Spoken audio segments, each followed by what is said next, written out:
about Meghan Markle's trip to Texas in what can only really be described, I think, as a ill-gotten or ill-conceived publicity stunt that I think's kind of gone horribly awry for her. And I know a lot of people said, well, she's being compassionate, she wants to grieve with these families, she's a mother, yada yada yada. However, I really think when you look at this objectively, I think there are several kind of key warning signs that this is not done purely for altruistic motives.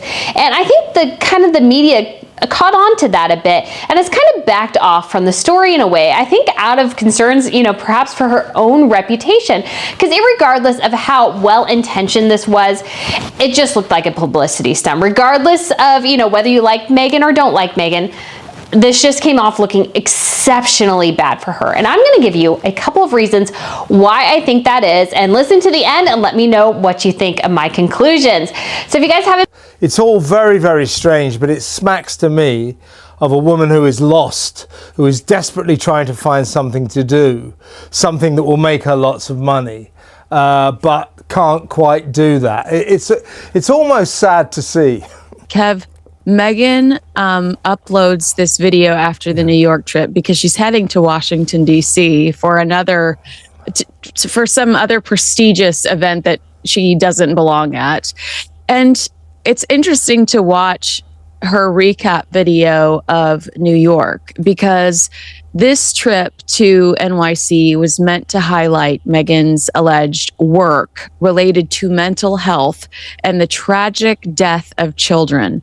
Using her titles and using anything she can to gain relevancy. But it hasn't really achieved, I think, what she wanted it to achieve. I think she wanted it to achieve this rebrand for her. She wanted everyone to love her. She wanted to be the Gwyneth Paltrow style of influencer. But every time she posts something, it just doesn't quite hit the mark. It doesn't quite do what it needs to do or needs to achieve. But this is the modern way, isn't it, Arthur? Is to prevent other people taking pictures of you or using other pictures. You take your own picture. If you're a celebrity, you take your own pictures, you curate them carefully, and you put them out on social media.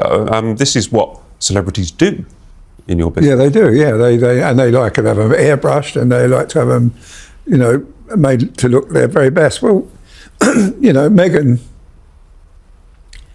I mean, Meghan's a good-looking girl. She's and she knows it as well, and Chuck Norris had died 2 days earlier. The memorial was private, invitation only, old school Hollywood, the kind of room where the guest list is decided by men who still call each other kid and mean it. And then she walked in. Meghan Markle, black dress, oversized sunglasses indoors, like she was auditioning for The Widow, not mourning a legend. Let's be absolutely clear about what happened next, because the clips are already being scrubbed, the witnesses are being threatened with NDAs, and the Sussex PR machine is working triple shifts to memory hole the entire evening. But some of us were there, some of us saw it with our own eyes. And what we saw was the exact moment Hollywood drew a line in the sand, and Meghan discovered she was on the wrong side of it. Picture the scene. The Dolby Theatre, backstage green room turned wake, no press allowed, phones surrendered at the door, just 80 of the toughest, most loyal men and women this town ever produced. Stallone, Schwarzenegger, Van Damme, Lundgren, even Clint Eastwood made the trip, 94 years old, sitting in the corner like a statue that learned how to smoke. Chuck's empty cowboy hat on a stool center stage, a single spotlight on it, that was the entire set design, that was all any of us needed. And then the side door opens. Click-clack of Laubautins on concrete. Every head turns. Meghan. Alone. No Harry, no security you can see, just her, and that tight little smile that says, I belong here more than any of you. You could feel the temperature drop 10 degrees. Schwarzenegger actually muttered, what the hell is this, in that Austrian accent that still scares people. Stallone's 78 years old, 3 hip replacements, still built like a tank, stands up so fast his chair scrapes back like a gunshot. And Meghan, God love her, she keeps walking, straight toward the front row, straight toward Chuck's family. She's 20 feet away when Stallone steps into her path. And this is the part the Sussex squad will never let you see. Stallone doesn't shout, he doesn't need to. He just looks at her and says, 4 words, perfectly calm. You weren't invited, sweetheart. Dead silence. Then he turns to the security guy, ex-Navy SEAL, 6'5", arms like bridge cables, and says louder. Get her out. And that, ladies and gentlemen, was the sound of 1,000 bridges burning at once. Because when Sylvester Stallone, the man who wrote Rocky in 3 days, the man who carried an entire studio on his back for 40 years, when that man calls security on you, you're not just persona non grata, you're radioactive. But let's not pretend this was about Chuck Norris. Chuck was the excuse. This was about every red carpet she photobombed, every veteran actor she cornered at a party to pitch her Netflix show, every I Know opera name drop that made people's eyes glaze over. This was payback for the time she allegedly told Tom Cruise his Scientology was so last century to his face at a CAA party. This was payback for the Netflix deal that collapsed, the Spotify deal that imploded, the Lemonada deal that's currently circling the drain. This was Hollywood saying, quietly, politely, the way only Hollywood can, we are done carrying you. And the best part, the absolute best part. She tried to play the victim on the way out. Witnesses heard her hissing at security, "Do you know who I am?" The guard, bless him, didn't even blink. "Yeah," he said, "that's why you're leaving." I want you to think about that for a second. Meghan Markle, former royal, Duchess of Sussex, woman who once made the Queen of England flinch, reduced to arguing with a hired bodyguard. I've been to Royal News Network before. My name is Brittany. We talk about kind of everything related to royals here. So that's news, gossip, fashion, jewelry, television shows, movies, and history. We do it all here. So if you want to subscribe, that will be great. And next week, I will be in London for the Queen's Platinum Jubilee, and I will be basically showcasing the whole thing. I have a whole video describing all the different things I'm going to do. And so if you are interested in following along on that journey, I will have a ton of content, even about, Harry and Meghan, seeing how the public reacts to them, the crowds. I'm super curious about that. So if you guys want to hit the subscribe button, that would be fantastic.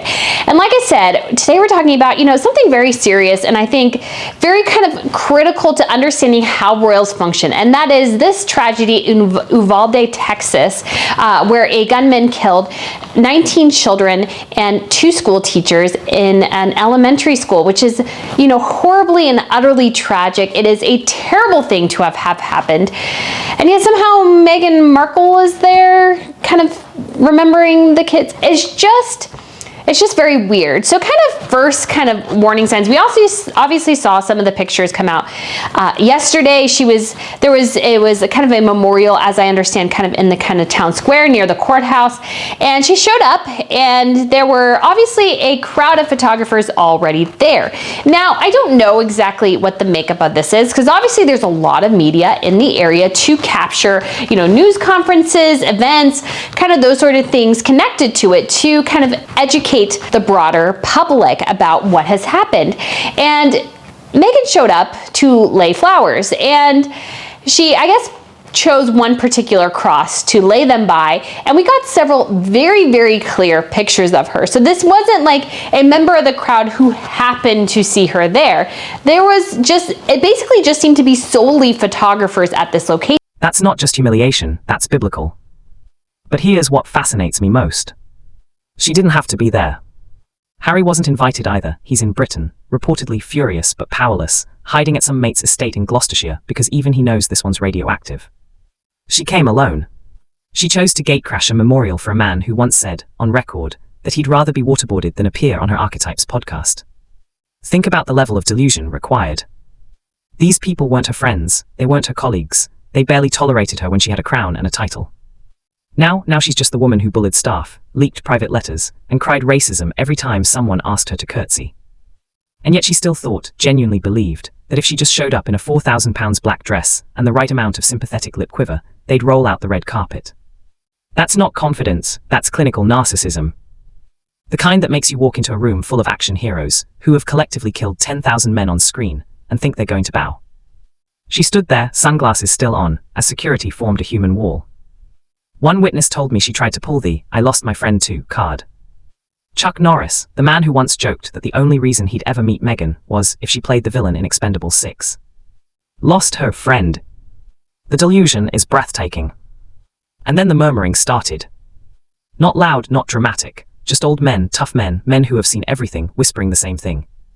She's not supposed to be here. Nobody wants her here. Not at Chuck's thing, not anywhere. That wasn't gossip, that was verdict.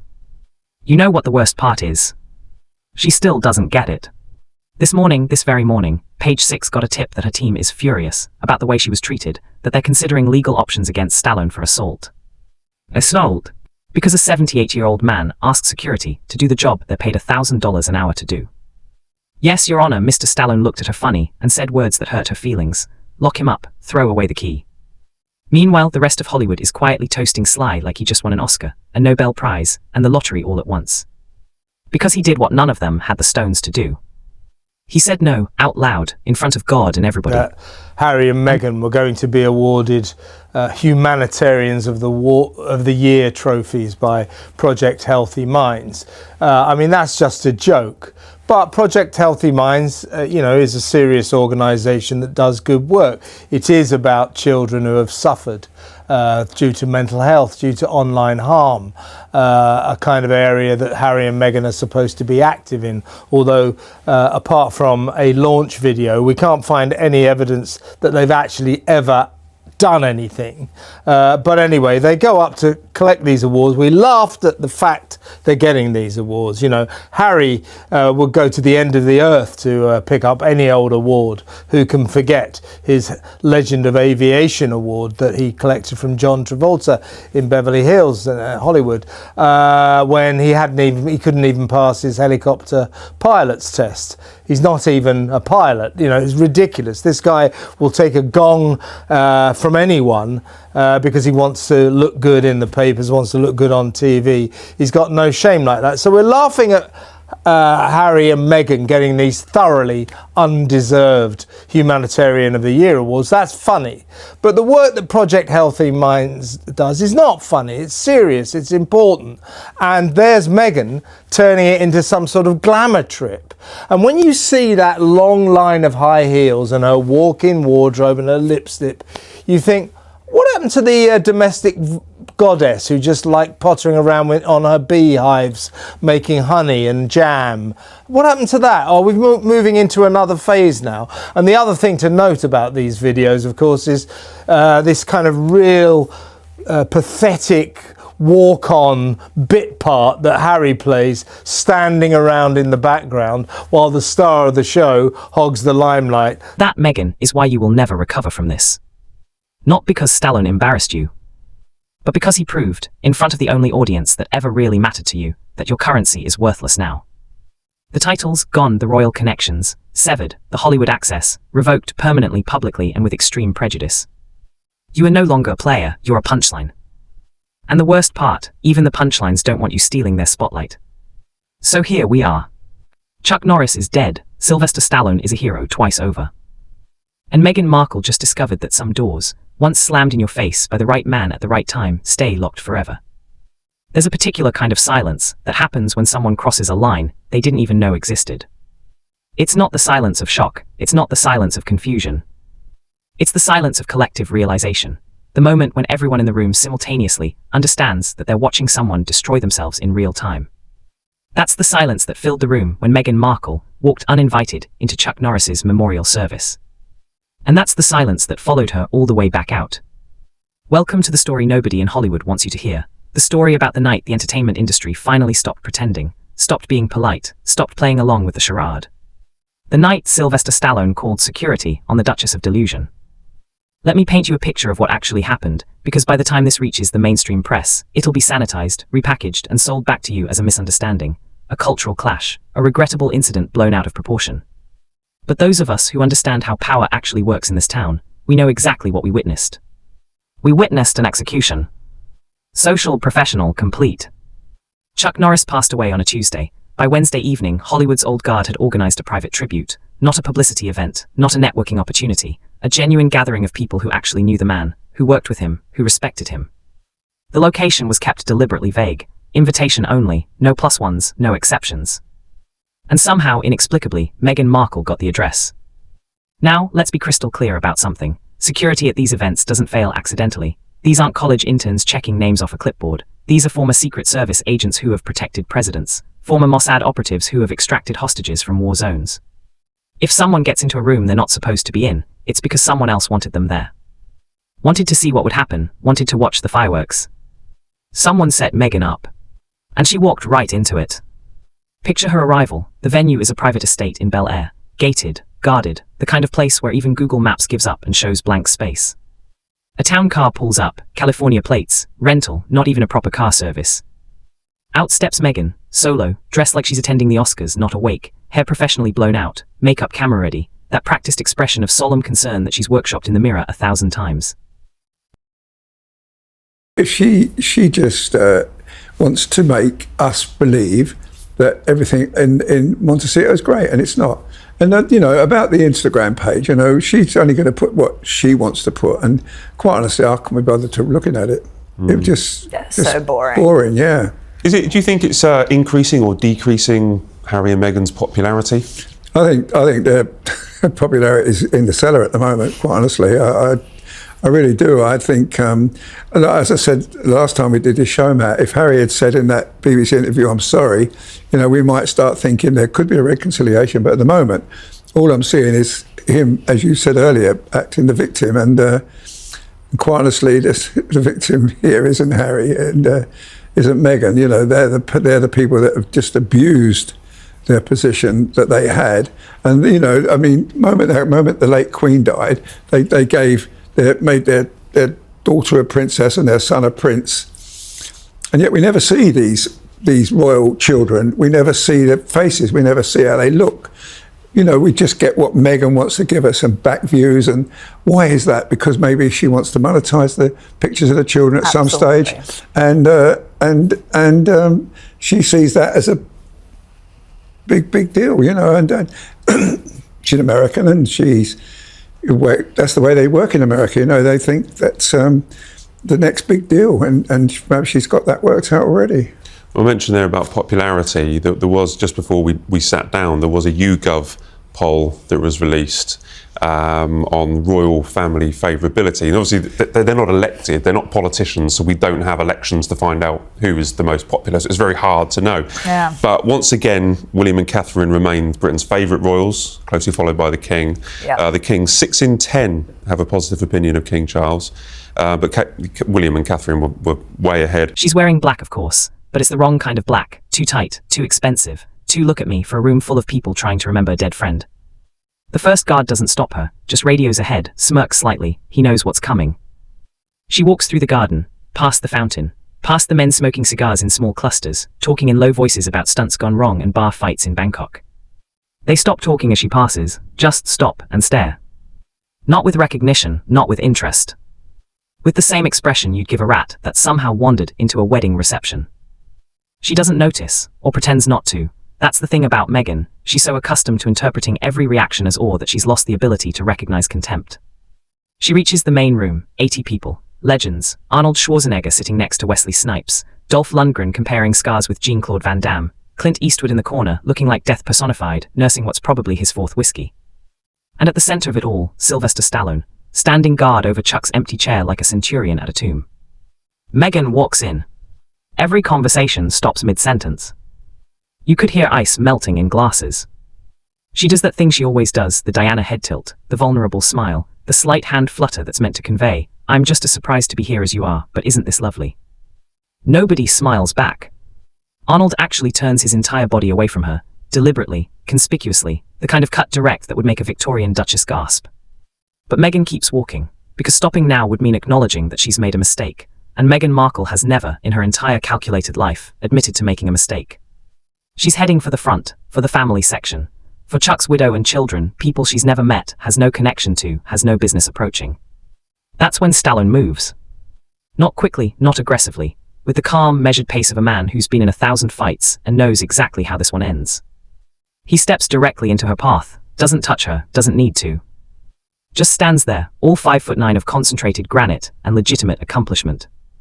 And he says, quietly, so only the front 3 rows can hear, "This is a private event, for friends, you need to leave."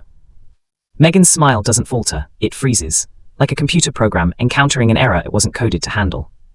"I'm so sorry for your loss," she says, projecting her voice now, trying to include the whole room in the conversation. "Chuck was such an inspiration." "You never met him," Stallone interrupts, flat, factual, devastating. "Well, no, but his work. You're not invited, you're not wanted, and you're leaving now." The room is so quiet you can hear someone's pacemaker. Meghan tries a different tactic. The eyes get wider, the voice gets smaller, the Diana trick weaponized. "I don't understand why you're being so hostile. I came to pay my respects." And this is the moment that will be studied in PR courses for decades. Stallone doesn't raise his voice, doesn't lose his temper, just turns to the security team waiting by the door and says, loud enough for everyone to hear, "Gentlemen, the Duchess is lost. Please help her find the exit." Not throw her out, not remove her. Help her find the exit.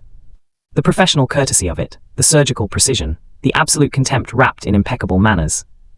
2 guards appear at her elbows, not touching, just present, looming, making it very clear that the next move is hers and all of them are bad. And you can debate whether, hey, they were already there, and she just happened to show up. But my question is, if this was truly about just being charitable, being mournful, investing in the community, did it really matter that Meghan put the flowers there? Or could her assistant have done it and her sat in the car and nobody would know? Because if it was supposed to be a private visit, as they are alleging, there's no reason why Meghan couldn't have just sat in the car and had her assistant doing it. Because what she does when she is there, when these pictures were released, all of a sudden the narrative went from these children who were killed in this horrific manner and the teachers and a husband of one of the teachers who died, many are saying of a broken heart, of a heart attack because of this tragedy. It all of a sudden became, why the heck is Meghan Markle in Texas? And even if she had the best intentions, what ended up happening is that she all of a sudden invested herself in this narrative of this tragedy.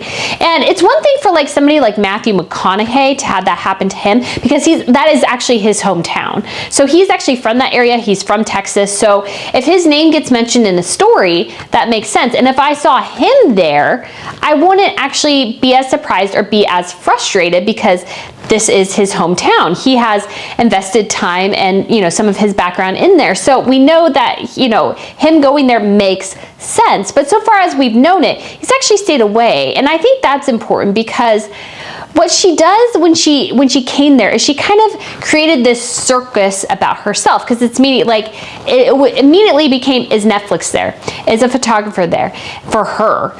Is, she has her security there, and I'll go into the security guy here in a minute. But, all of a sudden, all the media focus went from this town and this tragedy to Meghan Markle. And again, they said in a statement, in her personal capacity as a mother, in order to offer her condolences and support. And Meghan, faced with the choice between leaving quietly or being physically escorted out in front of Hollywood's A-list, finally understands the position she's in. Her face does something interesting. The mask slips just for a second, and underneath there's not embarrassment, not shame. There's rage. Pure incandescent fury that these people, these mere actors, these expendable celebrities, dare to treat her this way. Her, the woman who married a prince, the woman who sat down with Oprah, the woman who was on the cover of Time magazine. But she turns, because even Meghan knows when she's lost. As she walks toward the exit, someone in the crowd, nobody will say who, mutters just loud enough to be heard, "She wasn't supposed to be here." And someone else responds, "Nobody in Hollywood wants her here." It spreads like wildfire, the murmuring, the confirmation, the permission structure for everyone to finally say out loud what they've been thinking for years. She's poison, she's toxic, she's a user, a climber, a remora fish that attaches itself to anything with power and sucks until there's nothing left. And Hollywood, collectively in that room on that night, decided they were done being fed upon. Meghan reaches the door, turns back, one last attempt at controlling the narrative. "This is incredibly disrespectful," she says, voice shaking now. Whether from anger or performance, nobody cares enough to determine. Clint Eastwood, remember, 94 years old, half-deaf, mostly drunk, chooses this moment to speak for the first time all evening. "You'd know all about disrespect, wouldn't you, sweetheart?" The room erupts, not in laughter, worse, in agreement, murmurs of approval, nods, the kind of consensus that ends careers. And Meghan leaves. The door closes behind her. And the memorial continues as if she was never there, because in the ways that matter, she wasn't. Here's what happened next, in the hours and days that followed. Meghan's team went into crisis mode. They leaked to their preferred outlets that she'd been verbally assaulted by aggressive men who felt threatened by a strong woman of color. The problem, too many people were there, too many witnesses, too many people who know how Hollywood actually works. Within 6 hours, 3 separate sources confirmed to Variety that Meghan crashed the event uninvited. By the next morning, Page 6 had the full story, including the Clint Eastwood quote. Meghan's lawyer sent cease and desist letters, threatened defamation suits, demanded retractions. Nobody blinked. Because Sylvester Stallone, bless him, released a statement so perfectly calibrated it should be taught in law schools. Last night's event was a private memorial for a dear friend. Attendance was by invitation only. We're grateful to all who were invited and attended. We hope everyone else respects the privacy of Chuck's family during this difficult time. Polite, professional, and absolutely murderous. He didn't mention Meghan by name, didn't need to. Everyone knew exactly who everyone else meant. And just like that, the narrative was set. Meghan crashed, Meghan was removed, Meghan embarrassed herself. Even the Sussex squad couldn't spin this one. They tried, oh how they tried. Twitter melted down with claims of racism, sexism, conspiracy theories involving the palace and the CIA. But Hollywood didn't care, because Hollywood has actual power, actual money, actual influence. And Hollywood had decided Meghan was out. Since that night, not a single A-list event has included her. Not one. The invitations dried up instantly. The Oscars, not even as a presenter. The Met Gala, Anna Wintour would rather wear polyester. The Golden Globes, they'd sooner nominate a TikTok influencer. The doors are closed, locked, and Sylvester Stallone is standing guard. Because that's the thing about real power. It doesn't need to shout, doesn't need to explain, doesn't need to justify. It just says no. And everyone else falls in line. Meghan spent years believing she could manifest her way into Hollywood royalty. That if she just acted like she belonged, eventually I everyone think would that believe that's it a too. fair assessment, that she knew that being in Paris would attract a lot of attention. And that's why the idea of her kicking her feet up and recording herself passing the death tunnel is even more sinister feeling. It's so funny that you talk about Princeharry in the background, because all I thought of when I saw that video of Princeharry was, something tells me Harry spends a lot of time in sweatpants. He's like standing there in told me sweatpants, that. and I'm like, yeah, because he's a loser. Yeah, Get a he's job, Harry. Yeah, he's a sweatpants kind of a guy. But when he goes out, he really smartens up. He puts a pair of chucker boots and chinos on and a polo Well, shirt. he started his body is starting to give a little Prince Andrew. So maybe he needs to spend some more time on the beach. I know that that's so mean of me to comment, but I was like, he's starting to look like his older relatives when I saw him on the carpet. I also noticed in that video, Gloria Steinem, does she even realize that Meghan is recording her, creepily recording her eating sushi? Did you see that very last shot at the end? I'm thinking, what are you asking people permission before you record them while they're trying to privately eat sushi? What is the objective here? But you're right. There's a beauty or a couture pivot happening, because I looked at the copious amounts of makeup capsules that I did not recognize. I don't recognize them from the Neiman Marcus beauty section or from walking through a Nordstrom. I don't recognize those beauty capsules. So I wondered, and especially the way she's using the same beauty capsule backstage at that event. She lingers on these beauty capsules in this video. And she has previously said that she would consider going into not only fashion, but beauty. But she forgot something crucial. Hollywood isn't the British royal family. You can't bully your way in, can't cry racism when people see through you, can't leak stories to a mid-Scobie and expect the industry to bend. Hollywood respects one thing: results. Box office, ratings, talent, work. And Meghan has none of it. Her podcast flopped, her Netflix show flopped, every project she touches turns to ash because at her core. She's not an artist, she's not a storyteller. She's a climber, and everyone can tell. That night at Chuck Norris's memorial, surrounded by people who have actually earned their place in this town, Meghan came face to face with her own irrelevance. And Sylvester Stallone, a man who was rejected 60 times before someone took a chance on Rocky, looked her in the eye and delivered the verdict. You don't belong here. You never did. And you never will. The night Meghan Markle tried to gatecrash Chuck Norris's memorial service and got personally ejected by Sylvester Stallone in front of the most powerful people in the action movie business. But here's what makes this story truly extraordinary. It's not what happened, it's why it happened. And more importantly, what it reveals about a woman who has spent the last 7 years carefully constructing a public persona that finally, catastrophically, collapsed under the weight of its own contradictions. Because this wasn't just a social faux pas. This wasn't just bad timing or a misunderstanding. This was the inevitable conclusion of a personality disorder playing out on the world stage. Let me take you back to the beginning, not of this story, of Meghan's entire Hollywood experience. Because you can't understand what happened at that memorial without understanding the path that led her there. Meghan Markle arrived in Los Angeles with dreams. That's fine, everyone does. Millions of beautiful, talented, ambitious young women step off buses and planes every year thinking they'll be the exception. Most of them learn humility, learn craft, learn that talent matters and connections help, but persistence is everything. Meghan learned something different. She learned that if you can't earn your way in, you marry your way in. Her first significant relationship in Hollywood was with Trevor Engelson, producer, connected, useful. She married him in 2011, used his connections, got meetings she hadn't earned, landed a cable TV show on the strength of who she was sleeping with. Then she got famous, not A-list famous, not movie star famous, cable TV supporting character famous. And the moment she didn't need Trevor anymore, gone, mailed her wedding rings back to him, ghosted him so thoroughly he found out his marriage was over from a tabloid. That's not ruthlessness, that's sociopathy. But it worked. She had suits, she had recognition, she had a platform. But she was still nobody by Hollywood standards, still a C-lister at best, still getting rejected for movie roles, still watching actresses with half her ambition and twice her talent lap her on the way to actual stardom. So she pivoted. She started a lifestyle blog, The TIG, Aspirational Poverty for Rich People, photographs of herself looking thoughtful while holding expensive coffee, profound captions about finding your authentic self while wearing $1,000 bracelets. It got attention, the right kind, the kind that attracts other social climbers.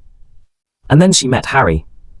You know the rest of that story, the whirlwind romance, the wedding, the tidal wave of positive press. For exactly 18 months, Meghan Markle was the most famous woman on earth. And she thought it would last forever. That's the thing about narcissists, they can't conceive of consequences, can't imagine that people will eventually see through them, can't fathom that their behavior creates patterns that observant people notice. The royal family noticed, the staff noticed, the British press noticed. And when it all came crashing down, when the bullying allegations emerged, when the family members started briefing against her, when even Oprah's primetime special couldn't rebuild her image, Meghan did what she always does. She ran back to Hollywood. Except Hollywood had been watching, and Hollywood had taken notes. Netflix gave her money because of her name, not her talent. Spotify gave her a podcast because of her title, not her ideas. Every door that opened did so because she was a duchess, not because she was any good. And slowly, painfully, publicly, every single one of those deals fell apart. The Netflix content was unwatchable, the Spotify podcast was unlistenable, the book deals evaporated, the speaking engagements dried up. And Meghan, faced with the reality that she has no actual skills beyond social climbing and playing the victim, became increasingly desperate. Which brings us to Chuck Norris's memorial. Chuck died on a Tuesday morning. Heart attack, quick, he was 84. He'd lived a full life, done incredible work, built genuine friendships with people who mattered. Within hours, Sylvester Stallone had organized a private memorial for the following evening. Small, intimate, the old guard, people who'd actually known Chuck, actually worked with him, actually gave a damn beyond the photo opportunity. The guest list was 40 people. By the time of the actual event, it had grown to 80. Word spreads in Hollywood, but only to the people who matter. Meghan was not on any version of that list. But Meghan... She was quite ill and she looked tired, and then now we get to see this lovely lady just walking around Scotland. It was just brilliant. So no, I think it's a great thing. And as far as I think Catherine's a very good photographer as well, and she's got the eye for it, and she looks wonderful. So I think it's brilliant, and I hope the other 3 videos that come are just as good.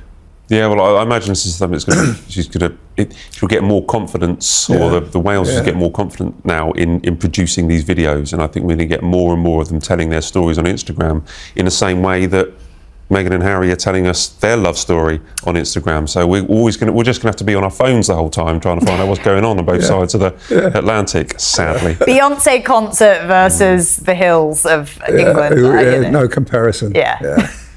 No. Last week, Arthur, we were on with Robert Jobson, and we had a really good chat, I think, about the King and everything that he's gone through, and everything, the kind of achievements that he's succeeded in the last couple of years. You were a keen viewer, I imagine, of his VE Day speech. I was, yeah. I thought it was pretty brilliant, actually. I thought, he used it to talk about, war and peace and the things he cares about. Yeah, I thought that was the best part of the concert, actually. I thought, when after that, it all sort of just, for me, was a bit boring. I thought, they needed some of the old veteran rockers like Tom Jones and probably Rod Stewart, to liven it up at the end. But, watching Dad's Army was funny, but the King's speech was, it was excellent. I think he made the point very much that, the world is in turmoil at the moment. We've got India and Pakistan, we've got Israel and, of course, Ukraine. So it's no fun now. Every time you pick the papers up, it's just misery everywhere, and people, and Gaza. Heard about it, probably from some junior agent trying to score points by feeding her information, probably from some hanger-on who thought telling her would curry favour. And Meghan made a decision. She was going to show up anyway. Now think about the psychology of that choice for a moment. Really think about it. You're not invited to a private memorial service for someone you never met. You have no connection to the deceased, no relationship with the family, no friendship with anyone attending. A normal person would send flowers, write a condolence note, make a donation to Chuck's favorite charity. But Meghan isn't normal. Meghan saw an opportunity, a room full of Hollywood power players, a solemn occasion where people would be vulnerable, emotional, off guard, a chance to remind everyone that she exists, that she matters, that she deserves a seat at the table. So she got dressed, spent 3 hours with hair and makeup, selected a dress that cost more than most people's monthly rent, called a car service, and showed up uninvited to a dead man's memorial service to network. Let that sink in. The venue was a private residence in the Hollywood Hills, old money, the kind of place that's been in the same family since 1947, the kind of place where even the gardeners have SAG cards. Security was tight but not ostentatious.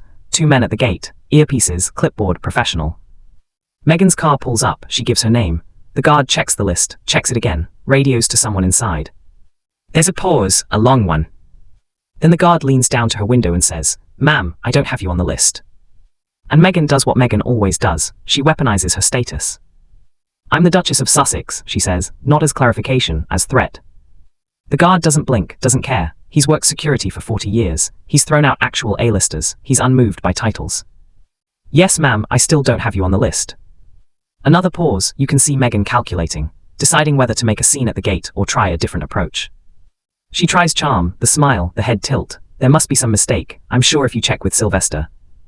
"Mr. Stallone created the list personally, ma'am. If you're not on it, you're not coming in." This is where a reasonable person would leave. Apologize for the confusion, drive away, preserve some dignity. Meghan calls someone, right there, in front of the guard, probably her publicist, probably her assistant, someone she thinks is pull. The guard watches, expressionless. He's seen this before, the entitlement, the desperation masquerading as confidence. Whatever conversation Meghan has, it ends with her face flushed, angry, but she puts the phone away. And then she does something truly remarkable. She gets out of the car and starts walking toward the house. Just walks past the guard, up the driveway, like if she just pretends hard enough, reality will bend to accommodate her. The guard radios ahead, doesn't chase her, doesn't need to, he knows what's waiting inside. Meghan makes it halfway up the drive before 2 more security personnel appear, larger, less polite. They don't touch her, just position themselves in her path, human walls. "Ma'am, this is private property, you need to leave." And Meghan, God bless her, tries to go around them. Actually tries to physically circumvent 2 former Marines who outweigh her by a combined 400 pounds.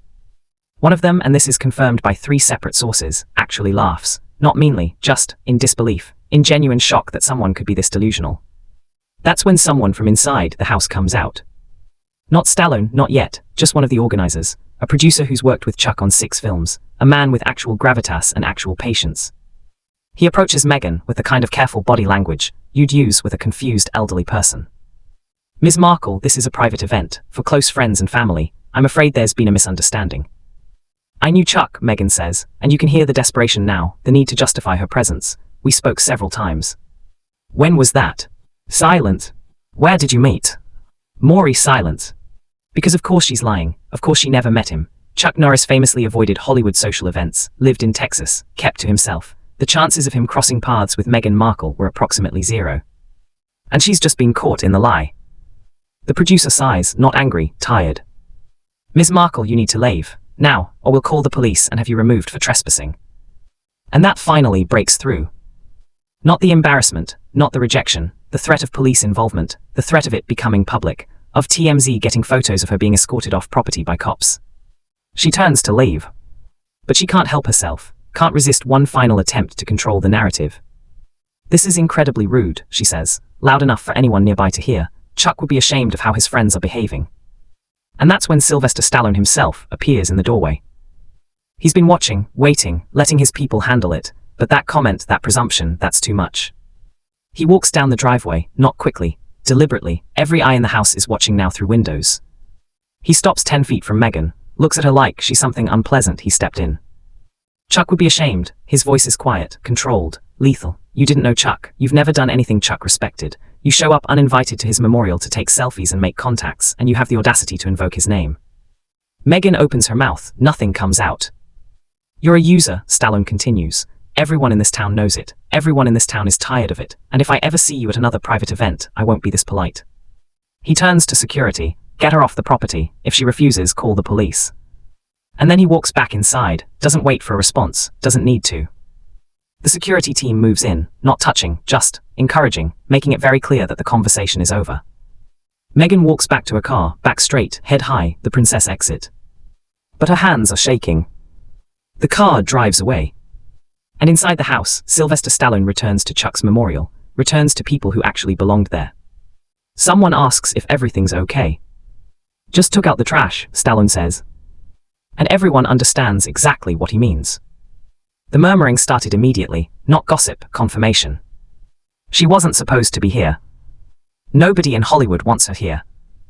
About time someone said it to her face. By midnight, everyone in Hollywood knew what happened. By morning, it was a legend. Meghan's team tried damage control, leaked stories about how she was personally invited and then disinvited due to political pressure from the palace. Nobody believed it, too many witnesses, too many people who saw her try to force her way in. The Sussex squad tried their usual tactics, cried racism, cried misogyny, cried conspiracy. But Hollywood doesn't care about Twitter. Hollywood cares about power, and Meghan just demonstrated she has none. Since that night, she's been frozen out completely, not just from events, from consideration, from conversation. She doesn't exist anymore in the industry. She's a ghost, a cautionary tale. The woman who thought a title made her matter. The woman who thought she could fake her way to the top. The woman who finally met someone who didn't care about her victim narrative and told her the truth. In person to a community experiencing unimaginable grief. Now, obviously, all of us can, sympathize with that statement. We all empathize with what's going on there. It's such a horrific tragedy. We are mournful. But my question to Meghan is, well, what other capacity would you be there in? You are not a princess of the United States. You have no business being there. This is a time for politicians, leaders, the community, law enforcement. I mean, there is a whole situation going on behind the scenes that you have nothing to do with, and you represent nothing but your own business interests. And that's the problem, because Meghan no longer represents something greater than herself. When you are a royal, you represent your monarchy, your country. Meghan Markle represents nothing but Meghan Markle and Princeharry and their brand Archwell, their production deals, Netflix, Spotify.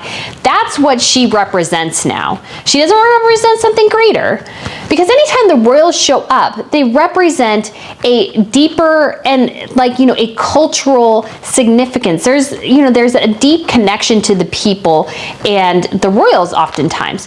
Meghan Markle, she represents nothing. So of course she's there in her personal capacity. There's no other reason for her to be there except for she decided that she needs to be there. It's just really, really quite bizarre. And what also happened in that kind of little interaction in that little courtyard there where she laid the flowers is that there was a massive bodyguard behind her.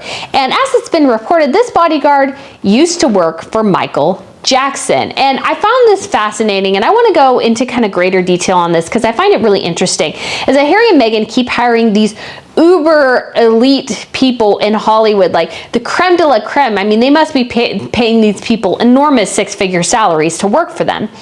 And you know what separates true Hollywood royalty from pretenders? True royalty doesn't need to announce themselves, doesn't need to force their way into rooms, doesn't need to remind people of their importance. They just are. And then there's Meghan Markle, the woman who crashed Chuck Norris's memorial service and got physically removed by Sylvester Stallone. But before we get to that glorious disaster, and trust me, we will dissect every excruciating detail, we need to understand something fundamental about how Meghan's mind works. Because what happened that night wasn't an accident, wasn't a misunderstanding, wasn't a tragic confluence of miscommunication. It was inevitable. The natural endpoint of a personality, so divorced from reality that it genuinely cannot distinguish between confidence and delusion. Let's start with a question nobody in the mainstream media wants to ask. What kind of person shows up uninvited to a funeral? Not a memorial service weeks later, not a public celebration of life, a private, intimate gathering of genuine friends mourning a genuine loss. What kind of person looks at that situation and thinks, yes, this is my moment? I'll tell you what kind. Someone who views every human interaction as a transaction, every tragedy as an opportunity, every room as a stage where they're the only performer that matters. Someone who has confused being famous with being significant. And Meghan Markle is the walking, talking embodiment of that confusion. Chuck Norris died peacefully in his sleep, 84 years old, surrounded by family, a life well lived by any measure. Within 6 hours, his closest friends had organized a private send-off. No press, no cameras, no public announcement, just a few dozen people who actually knew him gathering to share stories, shed tears, and say goodbye properly. The location was shared via private phone calls, not emails, not texts, phone calls, the old-fashioned way, the way you communicate when you actually want to keep something private. Somehow Meghan got the address. Now, let's pause here and really consider this, because getting that information required effort, required calling in favors, required someone in that chain of communication to break trust and leak details to someone who had absolutely no business having them. Meghan didn't stumble onto this information, she hunted for it. She made calls, applied pressure, probably offered incentives, maybe threatened consequences. Because that's what she does, that's her only real talent. Finding the room where power congregates and forcing her way into it. So she gets the address, gets the time, and then comes the truly psychotic part. She decides to go. Not to pay respects from a distance, not to send flowers with a thoughtful note, not to make a donation in Chuck's name. She decides to physically insert herself into a private gathering of people who don't know her, don't like her, and most importantly, didn't invite her. Let's talk about what she wore. Because it matters, with Meghan, it always matters. This wasn't mourning attire, this was a costume, a carefully constructed performance of what she thinks grief looks like when photographed. A black Givenchy dress, fitted, elegant, completely inappropriate for a casual memorial among friends.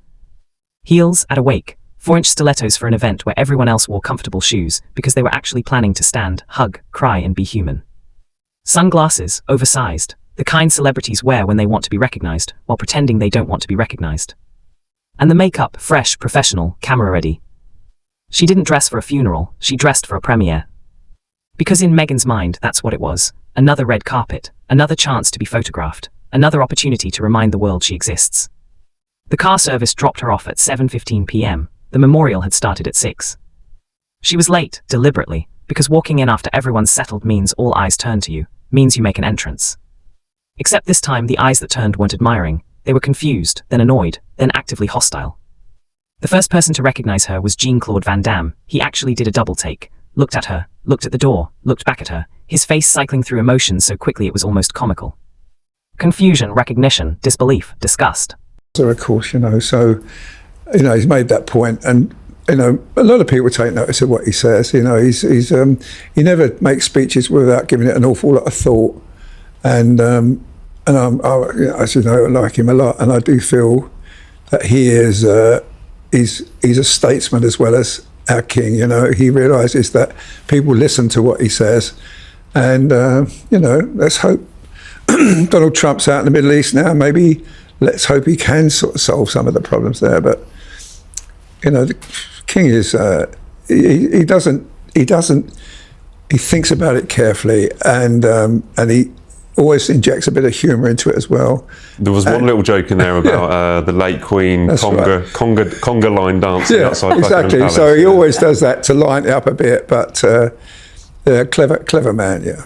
With all the we've outlined how much trivial news there is with the royals the last couple of weeks, with a doorbell ring cam, dancing at a Beyonce concert. It is very important sometimes to just remember that the royals should tackle serious issues. Yeah. And he's done 2 speeches this week. I'm just going to quickly run through the things he said. He said, we should, on VE Day, speaking at this concert, he said, we should rededicate ourselves not only to the cause of freedom, but to renewing global commitments to restoring a peace where there is war, to diplomacy and to the prevention of conflict. Samara, is King Charles the right man to get these messages across? Is he the right person that political leaders will listen to, or people watching on the telly would sit at home, hear this serious message coming from a man like King Charles? Yeah, absolutely. I think he's very, very respected, and he's settled into his role really nicely, actually. I feel like the VE Day speech was one of his best yet, actually. And he is really there to unify everyone. I mean, the royal family has always been like that. But I think what helps with King Charles is the fact that he has been. He leaned over to Dolph Lundgren and whispered something. Lundgren's head snapped up, stared, whispered to someone else. Within 30 seconds, everyone in the room knew she was there. And nobody, not one single person, got up to greet her. That's the social equivalent of a slap. In Hollywood, where fake enthusiasm is the default currency, nobody even bothered to pretend. Meghan stood there, scanning the room, looking for anyone who might provide an entry point into a conversation. Nothing. Wesley Snipes literally turned his back, made eye contact first, then deliberately slowly turned 180 degrees. The message was clear: you are not welcome here. But Meghan, bless her pathological heart, doesn't speak that language, can't read those signals, or perhaps more accurately, chooses not to. Because acknowledging rejection would mean acknowledging she made a mistake, and Meghan Markle does not make mistakes. The world makes mistakes, other people make mistakes, circumstances conspire against her. But her, never.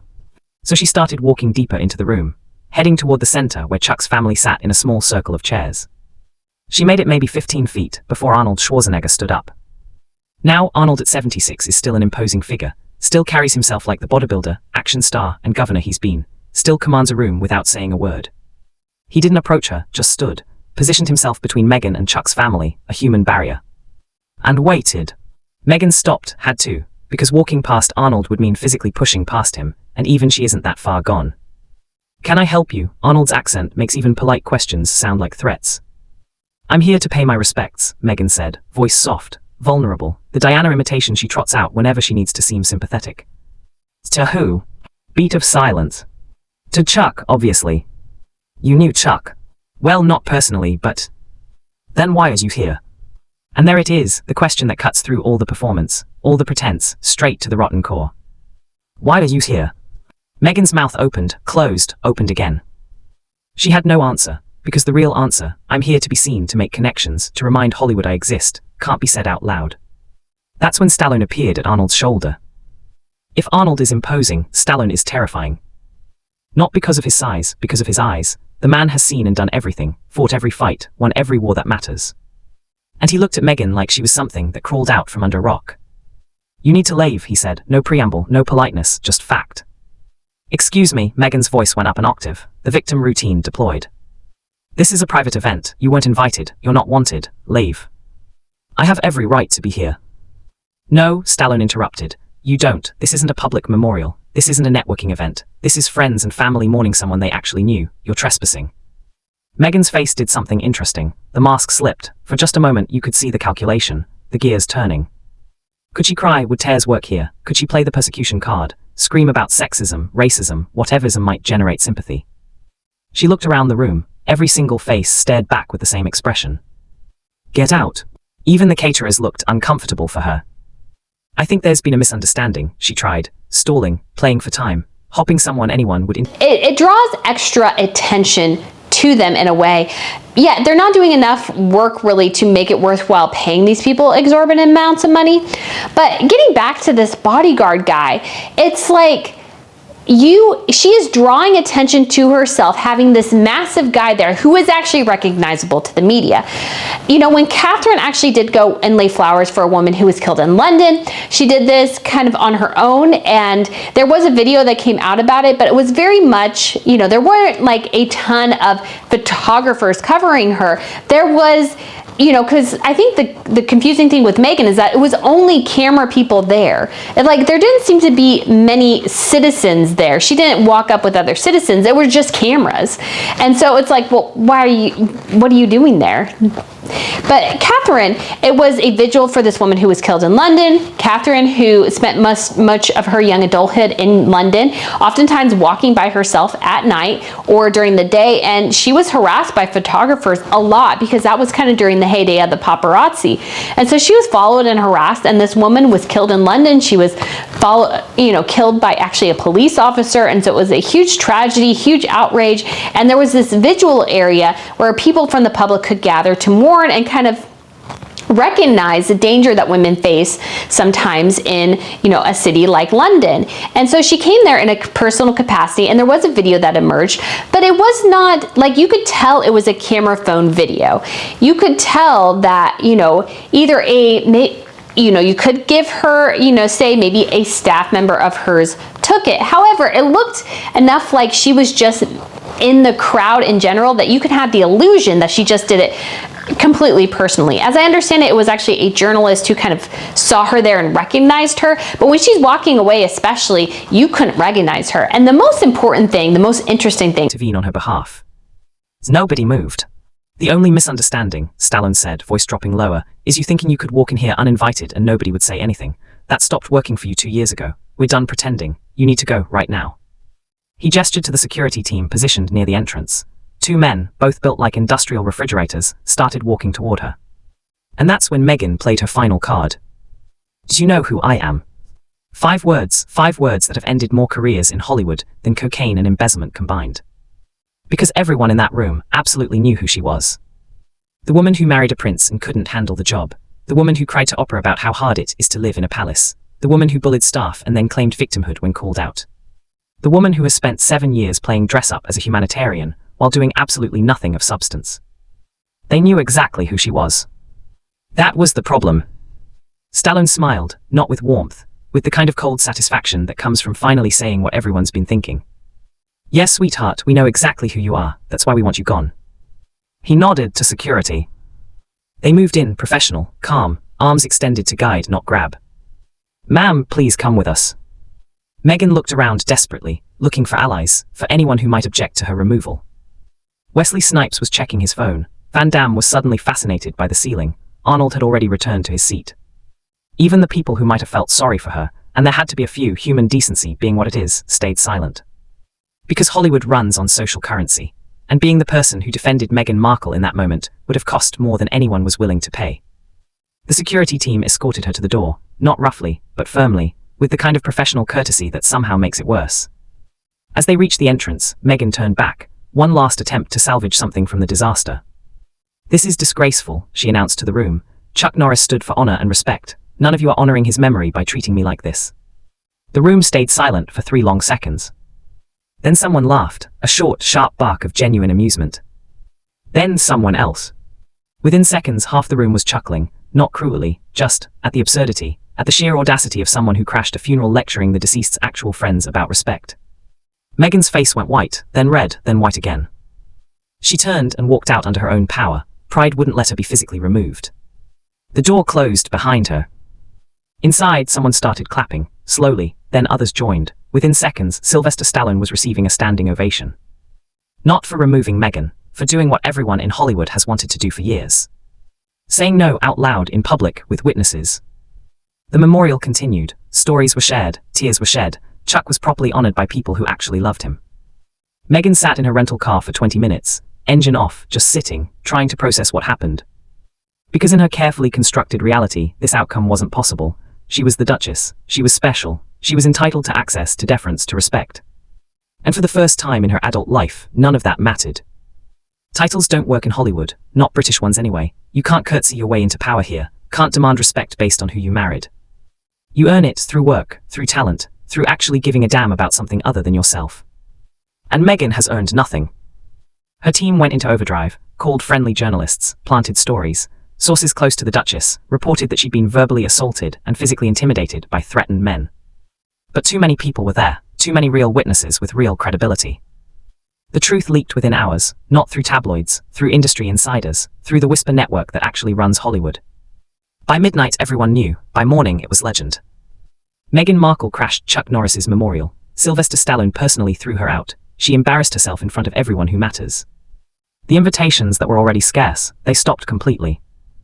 The meetings that were already awkward, they got cancelled. The career that was already circling the drain, it finally went under. Because Hollywood forgives a lot, forgives addiction, forgives affairs, forgives even criminal behavior if you're talented enough. But it doesn't forgive desperation, doesn't forgive social climbing, doesn't forgive showing up uninvited to a funeral because you're so irrelevant you'll take any opportunity for exposure. That's not ambition, that's pathology. And Sylvester Stallone performed a public service that night. He showed everyone else it's okay to say no, okay to set boundaries, okay to reject the narrative that Meghan Markle is special, is important, is deserving of access she hasn't earned. She's not. She's a former cable television actress who married well and learned nothing. And now, finally, Hollywood sees her for what she is. An uninvited guest, an unwelcome presence, a woman so desperate for relevance she'll gatecrash a dead man's memorial. Most places, when you humiliate yourself publicly, you disappear for a while, lie low, let the wounds heal, wait for the news cycle to move on. But in Hollywood, shame is supposed to be impossible. You're supposed to brazen through anything, spin it, rebrand it. Turn your lowest moment into a Netflix special about resilience. That's the game, that's how it's always been played. And then Meghan Markle tried to crash Chuck Norris's memorial service. What happened next wasn't just rejection, it was something far more devastating. It was the moment Hollywood collectively decided that some people are beyond redemption, beyond second chances, beyond the carefully maintained fiction that everyone deserves a seat at the table. Meghan Markle became the first person in modern Hollywood history to be declared unfixable. Let me walk you through how we got here. Because this story doesn't start with Chuck Norris dying, it doesn't even start with Meghan leaving the royal family.